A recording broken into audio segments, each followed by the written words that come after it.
예, 국내에서 코로나19 확진자가 2,000명까지 일일 확진자 수가 늘어날 수 있다라는 보도 내용을 앞에서 전해드렸었는데요. 역시 어떤 코로나 델타 변이 바이러스와 관련해서도 지금 전 세계적으로 몸살을 앓고 있고 여기에 대한 걱정들이 많습니다. 현재 상황들이 어떤지 이분과 함께 체크를 해보도록 하죠. 미중산업경제연구소의 조용찬 소장과 함께합니다. 어서 오십시오. 예, 안녕하십니까? 네, 안녕하세요. 지금 미국과 또 유럽, 영국 등의 상황들을 한번 체크해보고 싶은데요. 미국 같은 경우에 치사율이 떨어진다 하더라도 다시 좀 차츰 올라가고 있는 모습들을 나타내고 있고, 영국은 좀 다른 얘기긴 합니다만 지난주에 그 유로 2020을 봤는데 네. 마스크 쓴 사람도 없고 다 막 우통 벗고 옆에서 껴안고 다 하더라고요. 안심해도 되는 상황인가 좀 싶더라고요. 어떻습니까? 네, 전 세계적으로 백신과 관련된 보급은 영국 같은 경우는 70%가 넘었는데요. 네. 하지만 그 감염자들은 지금 폭발적으로 늘고 있습니다. 특히 유럽 같은 경우에는 남부 유럽이죠. 스페인이라든지 이탈리아 그리고 그리스 쪽에서 지금 폭발적으로 늘어나고 있고요. 또 섬나라이면서도 방역 우등생이라고 불리고 있는 영국 같은 경우에도 하루에 3만 6천 명 정도가 신규 감염이 되고 있다고 합니다. 아무래도 G7 정상회담, 윈블던 테니스 경기, 그리고 2021년 그 축구 경기가 있었기 때문에 방역이 느슨해졌기 때문에 그런데요. 영국뿐만 아니라 프랑스 같은 경우에도 하루 7천 명이 신규 감염이 되고 있고요. 이 중에 50% 정도는 델타 변이라고 합니다. 또한 미국 같은 경우에도 1개월 만에 신규 확진자가 4만 명을 지금 넘고 있는데요. 아무래도 델타 변이가 52%를 차지하면서 감염자가 급속하게 늘고 있는데요. 신규 감염자의 99%는 백신 미접종자라고 합니다. 이들 같은 경우는 주로 미시시피라든지 루이지애나 그리고 남부 지역 같이 접종률이 35%에 불과한 주에서 많이 발생을 하고 있는데요. 이제 앞으로 환절기가 되는 9월과 10월 사이에는 미국의 그 획기적인 방역 정책의 전환이 없이는 계속 늘어나지 않을까 보여집니다. 참 걱정이네요. 미국과 영국 상황, 유럽 상황까지 이렇게 살펴봤고, 중국은 좀 어떻습니까? 여기는 사실 코로나19를 가장 빠르게 해결하고 탈피한 나라다라고 스스로들이 얘기를 했었는데 델타 변이와 관련해서는 상황이 좀 어떻습니까? 네, 델타 변이가 가장 먼저 공격한 곳이 중국입니다. 미얀마에서 입국한 그 환자가 6월 달에 입국을 했는데요. 이 때문에 그 지역 간 확산이 상당히 빠르게 전염이 되고 있다고 합니다. 지난 10월 달이었죠. 선전 바오안공항에 도착한 항공편에 승객이 무더기로 19명이 확진 판결을 받았고요. 공항 관계자 같은 경우에도 3명 정도가 델타 변이로 확인이 됐습니다. 이 때문에 열흘 동안에 5세에서 6세대가 감염이 됐는데요. 최근에는 광주, 동간, 포산 쪽에 감염자들이 상당히 늘어나고 있다고 합니다. 중국 정부가 긴장하는 것은 잠복기가 4.4일로다가 기존보다 하루가 빨라지고 있고요. 또한 그 전파 간격이 14초 정도면 감염이 된다고 합니다. 또한 무증상 전파자가 전체 65%를 차지하고 있기 때문에 앞으로 중국 같은 경우에도 이런 그 환자들이 발생하면 도시라든지 지역이 한순간에 통제될 수밖에 없고, 이는 그 중국의 생산성 그 감소로 이어질 가능성이 높지 않나 보여집니다. 예. 근데 다만 이제 중국에서 발표하는 확진자 추이들을 보면 오히려 여기는 통제를 하고 있는 것처럼 숫자가 나오거든요. 인구수에 비해서. 근데 이 숫자를 믿어도 될까 싶기도 하고, 좀 어떻게 해석하십니까? 네, 중국 같은 경우에는 당대를 앞두고서 그 실제 언론 통제가 상당히 강화됐고요. 또한 내년 2월 그 베이징 올림픽을 앞두고서 정확한 수치를 발표를 하지는 않을 것으로 보여집니다. 하루 최근 그 코로나 신규 확진자가 그 많은 인구에 비해서 20에서 30명 정도로 계속 통제되고 있다는 점이 의심스러운데요. 이 때문에 불안감을 느낀 중국인들 같은 경우에는 PCR 검사를 최근 들어서 급격히 확대해서 받고 있다고 합니다. 또한 하루에 1,120만의 백신 주사를 하고 있고요. 이 때문에 누적 백신 접종자만 하더라도 14억 명이 돌파했다고 합니다. 이제 문제는 백신을 만드는 시노팜 같은 경우에는 중국에서는 백신 효과가 78%에 달한다고 하지만 칠레라든지 해외에서 시노팜을 백신 받았던 곳에서 임상 결과를 보면 56%에 불과하다고 합니다. 이 때문에 앞으로 뭐 코로나 같은 경우와 관련해서도 그 화이자 같은 경우에도 백신 효율이 99%에 달한다고 하지만 델타 변이와 관련해서는 현재 64%로 떨어졌기 때문에 물백신인 시노팜 같은 경우에 백신 효과가 상당히 떨어지지 않을까 보여집니다. 예, 여기에 대한 유효성에 대해서는 계속 좀 의심을 해봐야 될 것 같고요. 중국 상황들을 살펴봤는데 이 기간 동안에 계속 이제 미국 측에서는 코로나19 진원지가 이제 중국이다라는 주장들을 계속 하고 있지 않습니까? 이 주장에 대한 근거들로는 어떤 걸 됩니까? 네, 아무래도 이전부터 우한 바이러스 연구소에서는 백신이 아니라 바이러스가 유출이 되면서 3명의 연구자가 치료했던 경험이 있었고요. 또한 연구소의 안정성을 확보하기 위해서는 프로토콜을 지켜야 되는데 이걸 지키지 않았기 때문에 중국 주재 미국 대사관에서 수차례 경고를 했다는 겁니다. 세 번째로는 인간의 감염을 시키고 또 실험실에서 만들어줬다는 이런 확고한 증거들이 지금 밝혀지고 있는데요. 아무래도 바이러스의 스파크 양조나 아미노산의 4줄이 그어졌다고 합니다. 이는 자석이 쇠를 붙이기 위한 이런 효과로 보여지기 때문에 아무래도 인체 침투가 좀 더 쉽게 할 수 있는 인위적인 구조라는 거고요. 또 한 가지는 연구소에 인민해방군이 참여를 하고 있다는 점, 코로나가 퍼졌을 때 중국 당국이 우왕좌왕했다는 점, 그리고 국제조사를 방해했다는 것도 강력한 증거로 지금 제시를 하고 있는데요.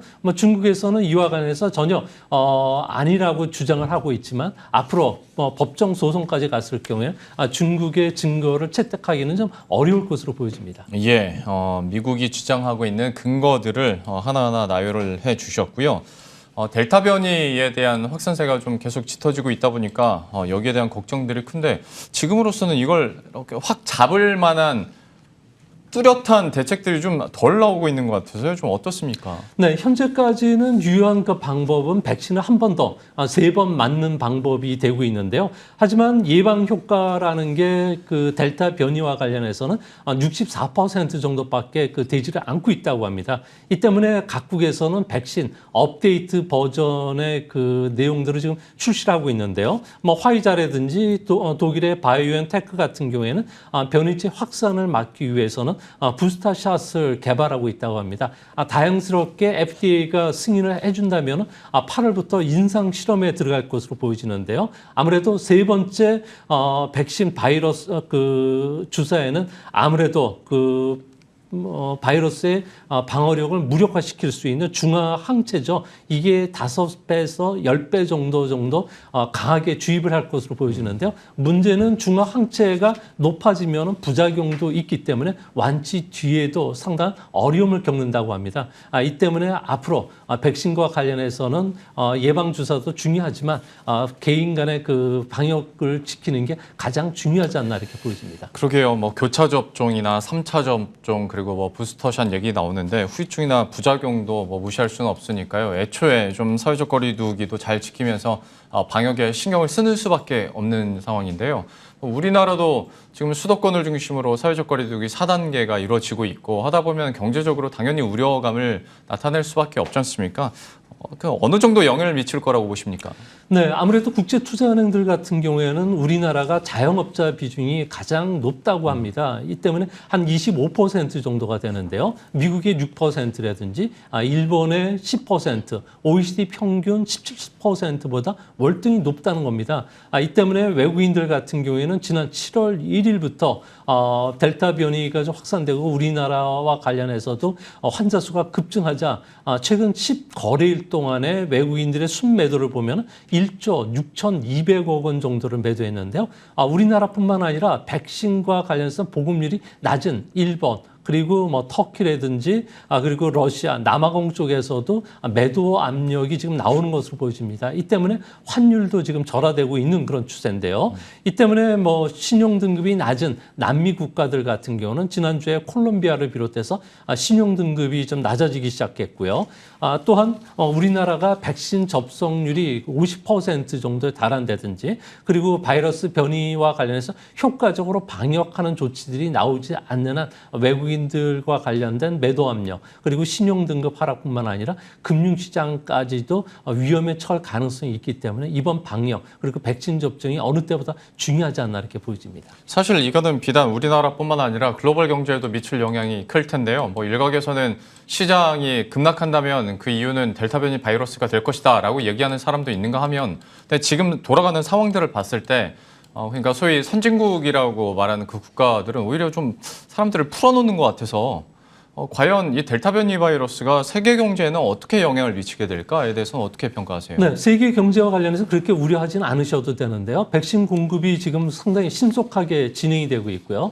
이 때문에 델타 변이 이후에도 세 가지 측면에서는 아주 긍정적인 주식시장에 영향을 끼치지 않을까 보여집니다. 가장 중요한 것은 아무래도 델타 변이와 관련해서는 기술 혁신 도입을 촉진시키는 모멘텀이 될 수가 있을 거로 보여지는데요. 아무래도 주요 국가들 같은 경우는 인구가 감소하고 있고요. 또 이를 만회하기 위해서 디지털 보급이 좀 더 확대가 될 가능성이 큽니다. 이렇게 되면 반도체 같은 경우에는 2023년까지 상당히 좀 부족한 현상들이 나타나게 되고요.